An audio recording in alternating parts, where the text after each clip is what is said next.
Welcome बिरादरी का टेलीलाइन पे ज्वाइन किया है सीनियर रहनुमा सीनियर सियासतदान GDA की मरकजी क़यादत हैं, फंक्शन लीग की मरकजी क़यादत हैं, सरदार रहीम साहब मेरे साथ हैं। सरदार साहब मैं आपको वेलकम करता हूं अपने शो में। जी शुक्रिया। सरदार साहब आज जिस तरह निगरान वज़ीर आला जस्टिस रिटायर्ड मकबूल बाकर साहब ने हलफ उठा लिया और मरकज़ में भी यानी कि प्राइम मिनिस्टर पाकिस्तान अनवारुल हक काकड़ साहब ने भी हलफ उठाया है। आज काबीना ने वहाँ हलफ उठाया, आज काबीना ने यहाँ हलफ नहीं उठाया अभी तक। आपको पूरा एतमाद है यानी कि वफाक के ऊपर भी, सिंध के अंदर भी, निगरान सेटअप के ऊपर? सरदार साहब जी बस अब हम दुआ ही कर सकते हैं क्योंकि हालात इतने ख़राब कर दिए हैं। ये जो इससे पहले हुकूमत थी कि महंगाई जो है वो इतनी बढ़ा दी, ये मेरे ख्याल निगरान के से तवक्को करना कि ये वापस उस लेवल पे लाएं इस हुकूमत से पहले जो भी हालात थे या उससे पहले हालात थे, तो मेरे ख्याल सही नहीं होगा। लेकिन बहरहाल ये मजीद ख़राब करने, हालात ख़राब होने से तो कम से कम कोशिश करें रोकें। तो हमारी तवक्को यही है कि ये मजीद हालात ख़राब ना हो। माशी तौर पर पाकिस्तान का जो हाल बना हुआ है या सिंध में जो करप्शन की वजह से हालात हैं, इसको रोकने में भी अगर ये कामयाब हो जाए तो मैं समझता हूँ इनकी बड़ी अचीवमेंट होगी। सर मतलब तो इस तीन इश्यूज बड़े अहम हैं जिसको पाकिस्तान के मुआशरे को उसने सबसे ज़्यादा तकलीफ पहुंचाई। एक सबसे पहले रानीपुर में जिस तरह फातिमा के साथ 9-10 साल बच्ची के साथ जिस तरह जुल्म किया गया आपके सामने, जड़ांवाला में जिस तरह क्रिश्चियन कम्युनिटी के जिस तरह चर्चेज को जलाया गया, 2 सखर के सहाफ़ी जानमंद महर को जिस तरह सरेआम कत्ल किया गया, ये ऐसे 3 वाक़यात हैं जिससे मुआशरे के अंदर बहुत ही गम और गुस्सा है।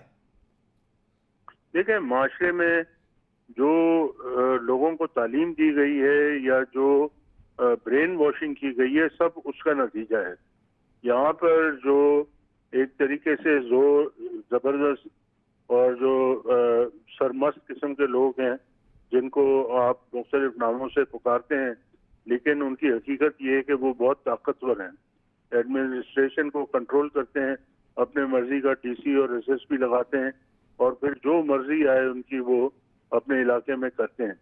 तो जो रानीपुर का वाक़या है ये उसका शाखसाना है और जाहिर है कि जितने भी उसको कंडेम किया जाए, न सिर्फ कंडेम किया जाए बल्कि कोशिश की जाए कि इस किस्म के ज़बरदस्त लोग जो हैं वो ज़मीन पर आ जाएं और आम लोगों की तरह उनके हुकूकों बजाय इसके कि वो अपने इलाके पे तसल्लुत उनका कायम हो और जो मर्जी उनकी वो करें। मैं समझता हूँ कि ये इस किस्म के वाक़यात ये तो सामने आ जाते हैं, मीडिया इतना फैल गया है और इतना ज़्यादा मालूमात लोगों को फराहम कर सकता है, तो ये लेकिन हर वक्त भी नहीं करता। ये तो मैं समझता हूँ कि मीडिया ने किस तरीके से उजागर किया उसकी वजह से इनको गिरफ्तार भी किया गया है, वरना तो मेरे ख्याल ये भी गिरफ्तार ना होते और ये अननोटिस चले जाता। तो ज़रूरत इस बात की, और इस किस्म के वाक़यात ये ज़बरदस्त किस्म के लोग पूरे पाकिस्तान में, ये रोज़ाना के बुनियाद पर हर इलाके में होते होंगे लेकिन लोगों को मालूम नहीं चलता। ये दोबारा से जो माशरती कॉन्ट्रैक्ट है वो उस्तवार करने की ज़रूरत है।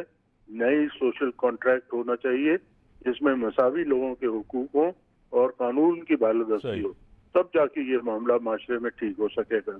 इसी तरीके से आपके जहन जो है वो बना दिए गए बगैर इन्वेस्टिगेशन के, बगैर चीज़ें साबित हो के आप लोगों के मजहबी उसको मकामात को अगर नुकसान पहुंचाते हैं तो ये इस्लाम तो खैर इसकी इजाज़त नहीं देता, लेकिन ये बात सही नहीं है। और ये भी जो माशरे में एक दिमाग में डाल दिया गया है कि हर वक्त जहाद के उसमें रहें लोग, तो मैं समझता हूँ कि इससे किसी का फ़ायदा नहीं है, नुकसान ही है। जहाद करना है तो गैर मुस्लिमों के साथ बाहर मुल्क में अगर कोई ऐसा की बात होती है तो फिर सोचा जा सकता है और वो हुकूमतें करती हैं। बहरहाल ये चीज़ें मैं समझता हूँ कि एक नए सोशल कॉन्ट्रैक्ट में اس کو لانا چاہیے, سب کی اوپینین اس میں ہونی چاہیے, اور پھر قانون اسی لحاظ سے بنانا چاہیے اور پھر اس پہ عمل کرنا چاہیے. سر, جس طرح آپ نے کہا کہ نئے کانٹریکٹ کی طرف, سوشل کانٹریکٹ کی طرف چلا جائے, اسی کے ساتھ ہی آج آپ کو خود پتہ ہے کہ عام انتخابات 90 دن میں نہیں ہو سکتے. الیکشن کمیشن نے آج یہ کلیئر کہا ہے کہ الیکشن 90 دن کے اندر نہیں, الیکشن آگے بڑھ جائیں گے. کیا کہیں گے؟ دیکھیں, میری بات پہلے بھی ہوئی ہے آپ سے اس ایشو پہ. یہ ایکسپیکٹ کرنا کہ 90 دن میں نئے جو سینسس ہے اس کے تحت 90 دن میں الیکشن ہو سکیں, یہ میں سمجھتا ہوں یہ سمجھنا صحیح نہیں ہوگا. جو اگر پرانے سینسس پہ ہوتا تو 90 دن میں ہو سکتے تھے, لیکن نئے سینسس میں ابھی نئی حلقہ بندیاں ہوں گی, اس کی نوٹیفیکیشن ہوگی, اس پہ اعتراضات ہوں گے, اس پہ اعتراضات دور کیے جائیں گے, پھر فائنل ہوگا اور اس کو ایکسیپٹنس ہوگی اور نوٹیفیکیشن ہوگی, اس کے بعد نئی ووٹر لسٹ بنے گی اور اس کے بعد پھر الیکشن ہوں گے. یہ سارا کام 90 دن میں نہیں ہو سکتا. تو لہٰذا میں سمجھتا ہوں کہ پازیٹیو ہونا چاہیے. اگر 2-4 مہینے آگے بھی ہو جاتا ہے, لیکن زور اس پہ دینا چاہیے کہ انتخابات منصفانہ اور شفاف ہونے چاہیے اور غیر جانبدار طور پر کیے جائے. اگر وہ چیز ہو جاتی ہے تو میں سمجھتا ہوں کہ 6 مہینے بھی اگر آگے بڑھا دیں صحیح, اس سے کوئی فرق نہیں پڑتا. صدر صاحب, جیسے ہی نگراں یہ سیٹ اپ آیا ہے, پیٹرول ڈیزل بڑھ گیا ہے, پہلے ہی عوام کی جو حالت ہے آپ کے سامنے ہے. آپ کا کیا بیانیہ ہوگا جب آپ سندھ میں نکلیں گے؟ پیپلز پارٹی کے ساتھ آپ کا مقابلہ ہوگا. آپ نے ایک حال ہی میں بڑا زبردست پروگرام کیا, JUIF اس کو جو ہے نا جس طرح میزبانی کر رہی تھی, اور آپ تھے ان میں مختلف سیاسی شخصیات تھی, پولیٹیکل پارٹیز تھی. کیا بیانیہ ہوگا؟ مہنگائی حد سے زیادہ ہے, بے روزگاری سردار صاحب حد سے زیادہ ہے. دیکھیں, 18 کا بریک ڈاؤن ہے نا, یہ اسٹیٹ کا بریک ڈاؤن ہے. یہ مہنگائی کسی کے کنٹرول میں نہیں آ رہی, اس پہ آپ قرضے پہ قرضے لے جا رہے ہیں. تو اس کا مطلب یہ ہے کہ آئندہ بھی سالوں میں جب تک آپ کوئی اسٹیبل نہ ہوں اکنامکلی, آپ کوئی بہتری کے راستہ نہیں دیکھ رہے ہیں. تو یہ ٹوٹل بریک ڈاؤن ہے. اس میں وہی ذمہ دار ہیں جو کہ اس کے ذمہ دار ہیں. تو نگراں حکومت تو ابھی آئے ہیں, اور یہ سارا پائپ لائن میں تھا انکریز کرنا پیٹرول وغیرہ, اور بجلی ابھی ہوگی. جو IMF کے ساتھ معاہدہ ہوا ہے وہ اللہ رحم کرے, بہت زیادہ مہنگائی یہاں پر ہوگی اور بہت زیادہ معاشرتی مسائل اس کی وجہ سے ہوں گے. اور جو آلریڈی لوگ مسائل کی دنیا میں رہ رہے ہیں پاکستان میں, یہ اور زیادہ مسائل پیدا ہوں گے.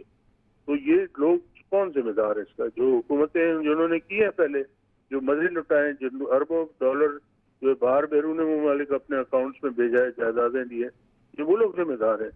لیکن وہ لوگ قانون کے دائرے میں, قانون کی رسی ان تک پہنچتی نہیں ہے. افسوس کی بات تو یہ ہے, کوئی اٹھے مرد مجاہد اور سچ کو سچ کہے اور ان کو سب کو پکڑ کے جو ہے نا ان کو آنسریبل بنائے, ان کو جواب دہ بنائے.